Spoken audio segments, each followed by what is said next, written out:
This is Democracy, a podcast that explores the interracial, intergenerational, and intersectional unheard voices living in the world's most influential democracy. Welcome to our new episode of This is Democracy. We have a very special episode this week. We always have extraordinarily interesting guests on, but I think today we have one of the most interesting guests that I've had the opportunity to meet in many years, Ambassador Samantha Power. She was the U.S. Ambassador to the United Nations for President Obama. She was also a close member of President Obama's national security team, working on multilateral affairs as well as national security affairs and human rights issues. And she was also part of President Obama's campaign. She has been teaching for many years at Harvard, but she's probably still most famous for her first book called The Problem from Hell, which to many of us scholars and activists and policy people really opened our eyes to issues of genocide and American negligent responses throughout our history, really awakened many of us to these issues. She has now just published a new memoir that I had the fortune to finish reading last night, which is really about her life story and a parable in some ways for American foreign policy and the changes in our international system through her experience as an immigrant, as an intellectual, as a policymaker, and as a teacher, and as a mother. So it's really wonderful to have you on, Samantha. I'm so pleased to be here. Thank you for being here. Before we turn to Ambassador Power, we have, of course, our scene-setting poem from Mr. Zachary Suri. Zachary, what's the title of your poem? To the Rest of Humanity. Well, let's hear it. I think I first wondered about diplomacy driving on a dirt road near Agra and cows bathing in the river. And I think I thought of it as that, bouncing between the seat cushions and the tea stands and dew grass on the side of a highway, knowing the ancient fort on the other side of the ridge, and which water is safe to drink on plastic chairs clustered on the lawns of humidity. An international feeling between the Japanese Toyota, the American tea drinker, and the Uttar Pradesh afternoon breaking over the hills like sunrise, but at 4 o'clock when you still have to get to Jaipur before dark, speeding through the trees like you're flying into Rajasthan. And I think we are all like this at one point in our lives, the Hindu, Jewish, great-great-grandson of immigrants sinking into endless metropolises and Taj Mahals like the solid wonderment of adolescence finding meaning. And I can't tell, but sometimes I feel like Salim Sinai and Midnight's Children, like I can feel my generation of humanity like the typeface of my life. And sometimes I'm not sure if it's Comic Sans or Times New Roman, but we are drawn to each other as if by candlelight. And often I wonder if we are like every other generation, the lost ones and heroes, the saintly ones and the ones tearing through decency with giant shears. And I bet we all want to find some token of goodwill in the middle of the night in the dumpsters behind the high school to hand over to the birds or to the wind, knowing we can find someone like us. What is your poem about, Zachary? Well, my poem is really about human connections and how, particularly as Americans and people who come from all over the world, we feel like the world is very small, like we know so many different cultures, but at the same time, we often get caught up in our daily lives and what's going on in our own bubble, and we forget the connections that we have to other people and other people's suffering. Do you agree, Samantha? That we forget? I think, first of all, Zach, it's a beautiful poem. Thank you. And it's an amazing way, I think, to remind people of the humanity that sometimes get lost when we talk about big geopolitical and strategic issues. And so to bring it back down to earth to a single individual encountering multiple cultures, it's exactly the right way to do it. I mean, I think certainly, when people feel fear and dislocation, as is occurring more and more in different parts of the world, it's harder to feel that shared humanity. I remember when I was maybe a little bit older than your son, somebody pointed out that all of us have kind of different circles of identity. So now I have the identity, as you noted, as a mother, you and I are both professors, both Americans. I'm an immigrant. You have all these. I'm a Red Sox fan. We have all these circles. Boo. It's okay. No one has to gloat. We're done. We're toast. But at times of tumult or scarcity, your circles of identity can shrink to just one. And you can be only American or only a Democrat or only a Republican or only a Catholic in my case. And that's, I think, what's happening in a lot of different parts of the world. And how did you come to these issues? You talk about this a lot in your memoir, but I guess the question I came away from was what drove you internally to these issues? Well, I don't think that any of us really know. I think it's a swirl of factors. I try to play it straight and just say, kind of in a way, here's my story, here's what happened, here's how it unfolded. So, here are the circumstances that I lived with in Ireland when I was a child, with a father who was incredibly loving, but also an alcoholic. And so I describe, I think people hadn't really expected that they were going to go with me in my memoir back to a Dublin pub. But it's a very moving part of the memoir. Thank you. But to start there, and then I came to America and, of course, had all of the delight that a child would have in encountering, the biggest of everything that I'd ever seen in my life. I mean, I came from this tiny country of Ireland and hadn't traveled much as a kid. So it was really, the exposures were incredible, and I mastered the new lingo in Pittsburgh, Pennsylvania. And for me, sports became my calling card, a way of fitting in. And I became the master of baseball statistics. But I completely date myself because I moved to America in 1979 when the Pirates won the World Series in Pittsburgh. And I know, even to this day, I know basically no baseball history prior to 1979. And then I have, like a lot of people, I have this sort of 15, 20-year period where try me, and then it tapers off a little bit when I'm in government. But anyway, that the trying to fit in, seeing America both as an insider and somebody who fully embraced this new experience and the opportunities that are so, I think, still even unique to this country.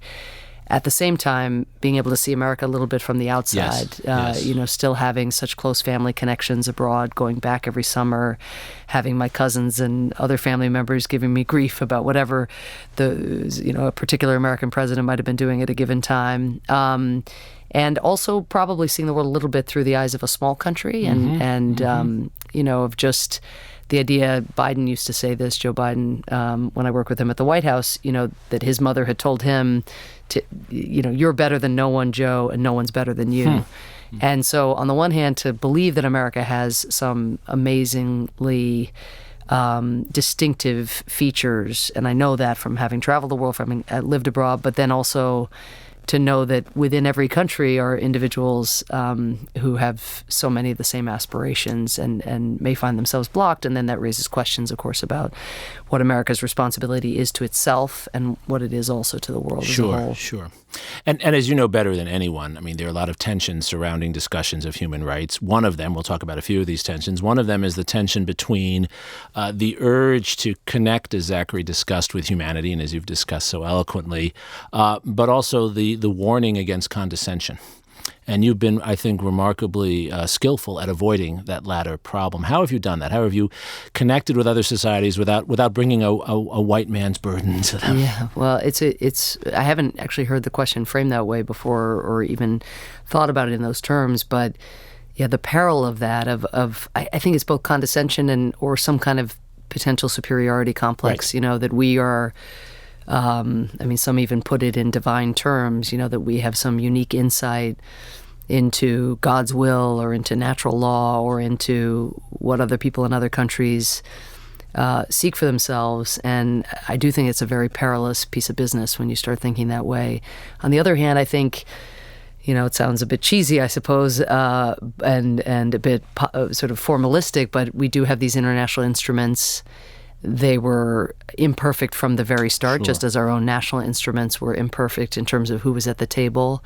But if you look at the Universal Declaration of Human Rights, it's a pretty good synopsis of, I think, just from traveling the world a fair amount, just if you talk to people what their aspirations are. If it merely had the right to due process or to be free of torture and didn't have the whole kind of corpus on healthcare and education and clean water or the decent standard of living, and all of these have been fleshed out over time. But I think there's a safe harbor in those international instruments, in part because they're no one's perfect national approximation of national rights and sensibilities. And so I think that's a safe bet. And then just, I think my journalist background, because as I tell in the book, I became a journalist in my early 20s at still a very formative age.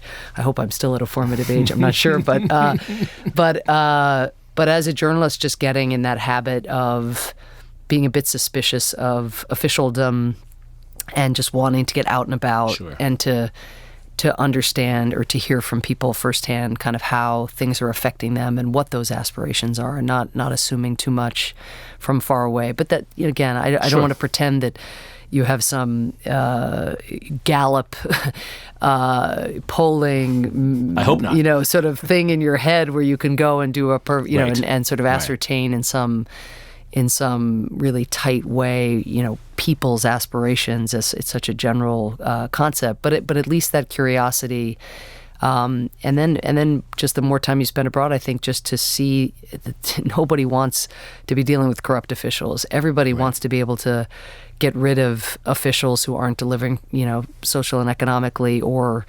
again, corruption-free governance in their neighborhoods. Nobody wants to be tortured. Everybody, again, wants to be able to hold accountable those who would commit those kinds of crimes. So there is, what one's experience in the world tends to graft onto the principles that were enshrined, at the time of the UN's founding. Well, and I think you're very honest about your belief that there are certain universalisms, one being the prevention of genocide, among many others.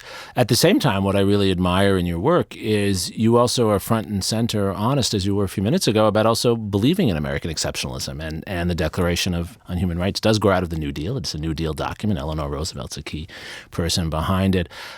So it's interesting how one has to balance the universalisms with being an American exceptionalist, right? Well, she had a hell of a time.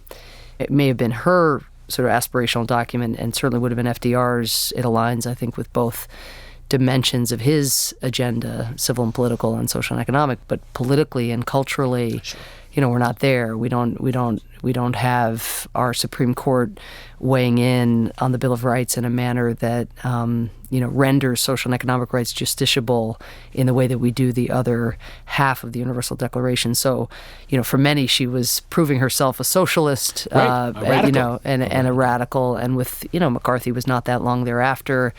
In those days, to put forward such an ambitious social and economic agenda alongside the more traditional American precepts was pretty courageous. Absolutely. So one of the other tensions I wanted us to explore is the tension between human rights activism and policymaking. And you're one of the very few people who's had the good fortune to be a major human rights activist and an influential policymaker. How you were able to do that is explained very well in your memoir. I'm not going to give that away. People have to read the book to understand how you made that transition. That's smart. I think I'm giving too much away in these interviews. No. I mean, you're always more of read the book in order to learn the... Exactly. No, I think actually one of the many strengths of your memoir is you tell that story in compelling ways, and it has something to do with a man named Barack Obama. But again, they can read the memoir for that. But how did you manage this tension between these very clear, persuasive, compelling human rights aspirations that you embody in your work, in your journalism, in your writing, and the realities of making policy in a world that's much messier, where the United States has many other commitments and many reasons for restraint, even when it knows the right thing to do? Well, I guess I'd say a couple of things. I mean, first, because I had written a book, A Problem from Hell, where I'd interviewed hundreds of U.S. officials about their own experience, it's not as though I went into the U.S. government expecting me as the president's human rights advisor to be the most welcome person in every meeting. I had a pretty good sense of how much gravity was cutting in different directions, and that's what had drawn me to Barack Obama and Barack Obama to me, and that he was interested in seeing structurally if there were things we could do to create a more fulsome and comprehensive discussion of the range of interests and values that should be and can be at the heart of our politics and our policy. So it wasn't some rude awakening in that dimension. I think then, though, of course the battles, some of which I detail in the book, for example, whether to recognize the Armenian genocide, which is something President Obama had, as a senator and as a presidential candidate, committed to doing, or the case of Syria, which is the most egregious and brutal set of crimes that happened while we were in office. being in a situation where you're advocating a set of measures maybe to push the envelope a little bit, but doing so in the wake of the war in Iraq, the invasion of Iraq, and at a time of tremendous domestic fatigue with and concern that any even small measures would lead at some point to American entanglement. I mean, again, none of this came as a surprise. I think the way that I carried myself in government, and I hope I continue to carry myself now that I'm out, is relatively consistent. I mean, to have the same aspirations, to look to see what the right tools are to pursue those aspirations, to take into account other interests. I'm an American first. I'm an American citizen. I'm serving at the pleasure of the president. And so, the only sort of major difference, I suppose, between me and people who come at some of these questions with a different perspective is that I think over time, advancing, promoting the cause of political reform and economic reform, fighting corruption, promoting human rights, creates more stability in the world. Not doing so, as was the policy of the United States for decades in the Middle East, doesn't change the aspirations of people in those societies. They still want the same thing. They want to be able to feed their families and have a better future for their kids and grandkids than the one that they had growing up.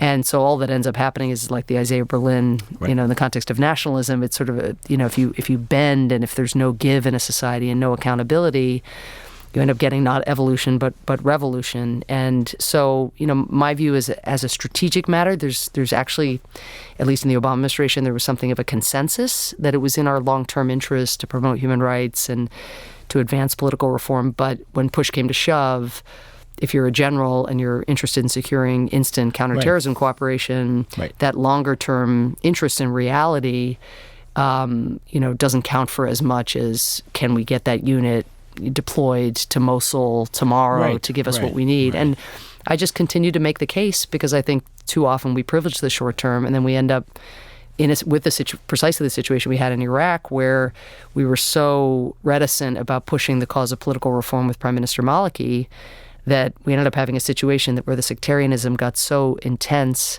that, having vanquished al-Qaeda, having orchestrated a surge and cooperated with the Sunni awakening and really putting Iraq on a better footing than it had been in, of course, in the immediate aftermath of the invasion, and giving Iraqis a chance to have their own democratic election, the human rights abuses carried out by the government ended up driving so many people in Iraq into extremist positions that they hadn't taken before, and indeed ended up constituting the backbone for ISIS. So what can seem like it's kind of good for our security in the short term, and again, there are dozens of examples like that. Not everything produces a long-term security setback of that magnitude. But again, it's always tempting to sort of put off that difficult conversation about internal practices, and yet internal practices so often, if they're abusive, can be the incubator for things that end up coming back to haunt us and the countries in question. And Isaiah Berlin is a great reference because so much of what he argues, is that we have to balance competing interests and competing goods, or competing evils in some cases. I think what is striking, though, and this is actually a question out of praise, is to see your evolution, because certainly your career as a journalist was very much about being somewhat universalistic and somewhat strong in advocating for human rights above all else. I think A Problem from Hell is very consistent with the work that I did in government, in the sense that it's about a toolbox. It's not a sort of one-size-fits-all. Policymakers, my lament in A Problem from Hell was quite modest, in the sense that it was, how is it that atrocities just don't rise in the government to warrant their own senior discussion? And if they'd risen, who knows what anybody would have decided at the highest level. In Bosnia, I thought the use of force was necessary, because every other tool in the toolbox had been tried. And being on the ground, I could see just the sort of limits of the capabilities of the perpetrator. And so, again, I was too young to have the opinions I did, I think, or too, probably in retrospect, and I try to show this in the book. So I did in that instance, but I also think that was borne out when the United States and NATO got involved, the war was brought to an end within a couple weeks with no casualties and so forth for the U.S., but it never deals with the structural forces, military force never deals with the structural forces that give rise to crimes of that magnitude in the first place. But I think my evolution is different than the one that you describe. I think it's much more about how to do it. It's not, I mean, I never thought that there was a categorical imperative to do this or that or the other thing, other than have a meeting, open the toolbox, and then figure out from a consequentialist standpoint which tools should be employed. But I think by working first as a journalist, then as an activist, then on a political campaign where I learned a lot of things about what not to do, in the Senate office, in the executive branch, as a diplomat, I think what you learn is how to build coalitions inside government and with other countries, how to speak to individuals from the vantage point of their equities and their interests. And so is much more about taking the same old vector from that I probably have had or been on from the very beginning, but operationalizing it, in complicated institutions. I mean, how to work with Congress, especially in an era of polarization. What is the right way to establish a partnership with the chairman of the Joint Staff on peacekeeping, for example? Like, I might have always thought that peacekeeping should be improved, but to figure out how to make that argument effectively with the Pentagon, that was a different language for me. So the doppelganger for Samantha Power wouldn't have criticized a president who did the same things Obama did in Syria? Well, I get into that in the book. I mean, I would have said what I said in government. There's nothing I would have said outside that I didn't say in the media. Maybe my tone would have been a little bit different, less respectful, because he wasn't my boss. That's but a fair point. No, I mean, I said, look, when people like John McCain and the editorial board of the Wall Street Journal were calling for my resignation over Syria, deeming me a hypocrite, I write in the book, had I been on the outside, I probably would have thought the same of me. Like, how could I be in there? But that said, on the outside, I also wouldn't have been able to know what, as it happens, it was me, but what some individual, what are they doing internally? I wouldn't have known about the negotiations I was doing with the Russians to try to get political prisoners out of jail or to get humanitarian aid to parts of the country that were not being reached, nor would I have known from the outside what, again, it happens to be me, but what an individual is arguing internally, what they're pushing the president to do. So, I don't feel morally compromised. I feel heartbroken.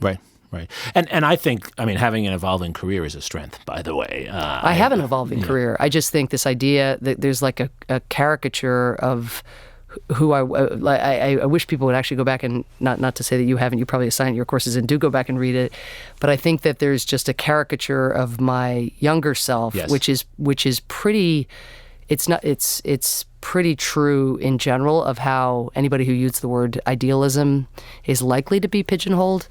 And so if I sound a little testy about it, I just sort of feel like, geez, I did spend 5 years on that book talking about a very elaborate toolbox, and I did spend a decade talking in consequentialist terms about what various tools, could be applied in particular circumstances. And then I did go into government. And, on Syria, it's the obvious case in which you see the limits of the toolbox because we used every tool in the toolbox short of military force.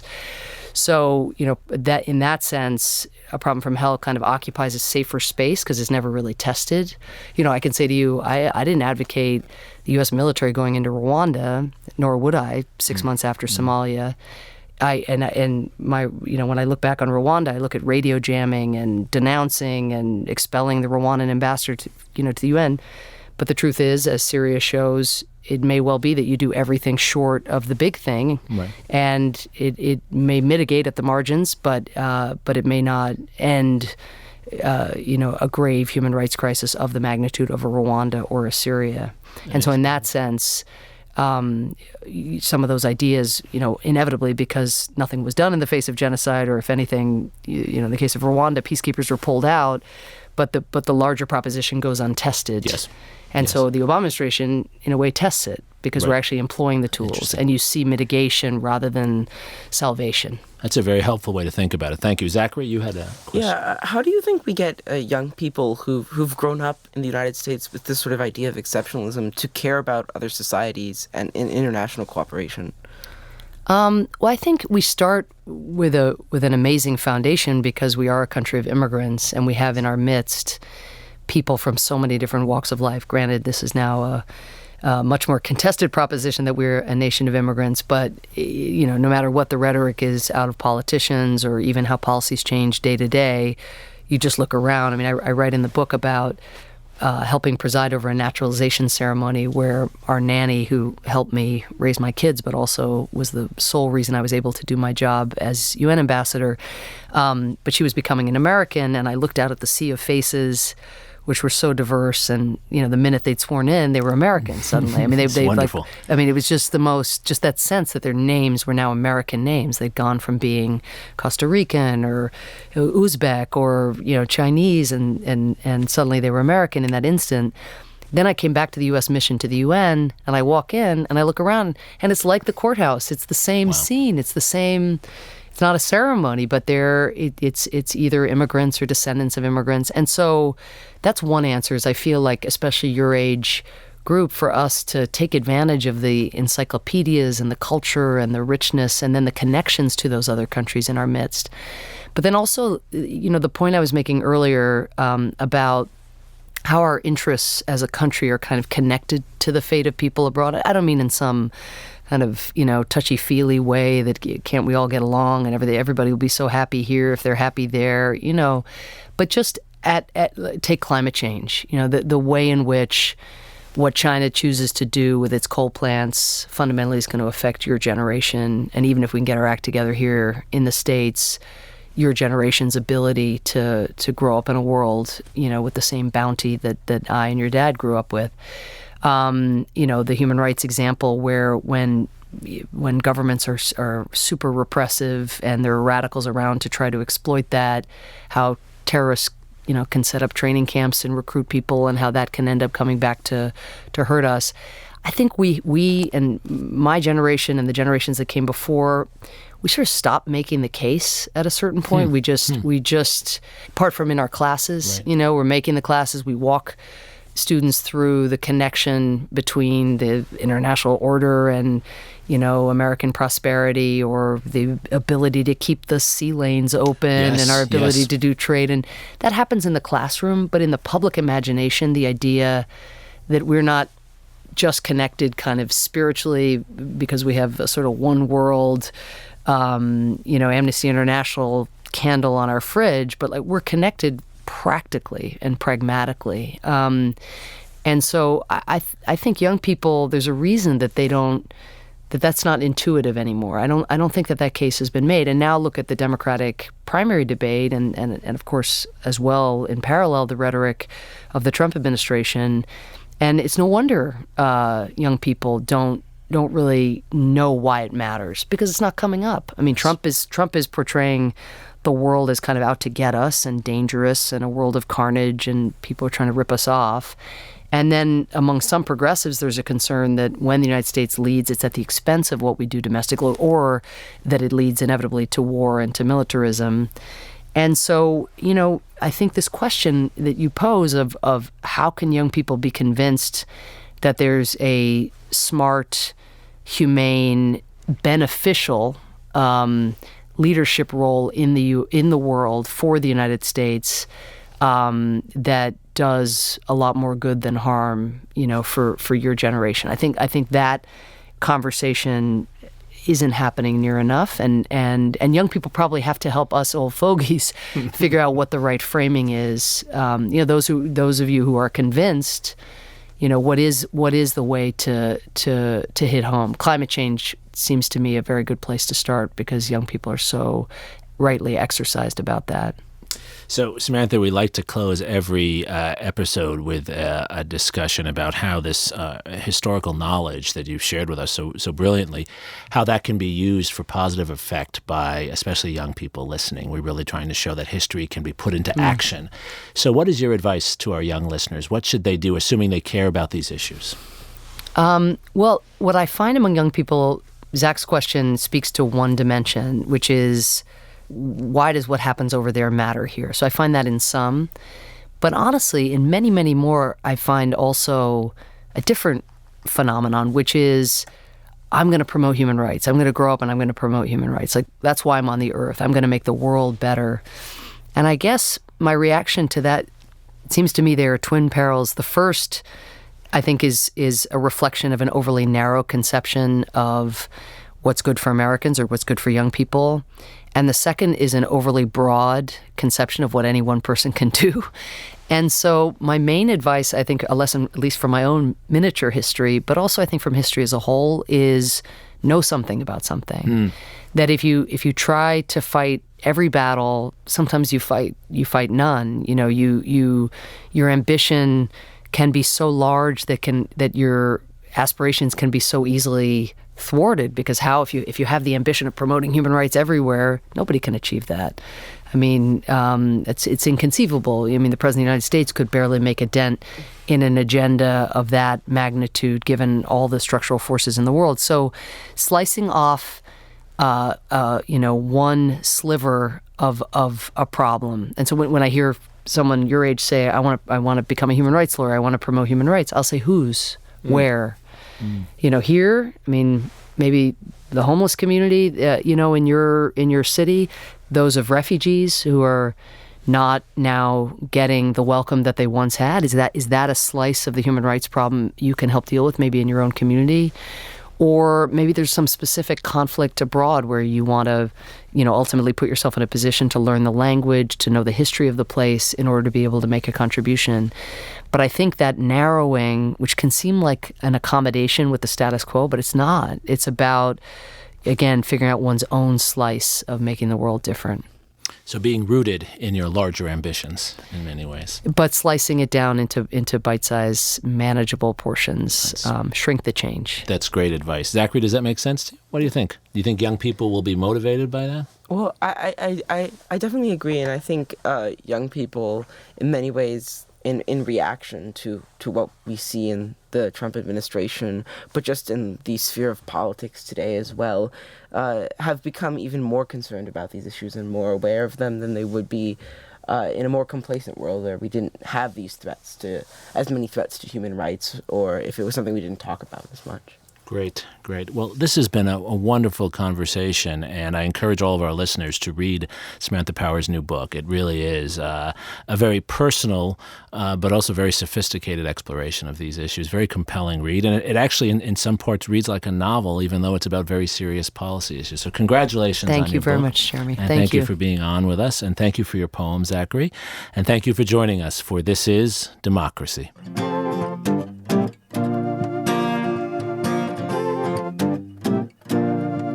This podcast is produced by the Liberal Arts Development Studio and the College of Liberal Arts at the University of Texas at Austin. The music in this episode was written and recorded by Harrison Lemke, and you can find his music at harrisonlemke.com. Subscribe and stay tuned for a new episode every Thursday featuring new perspectives on democracy.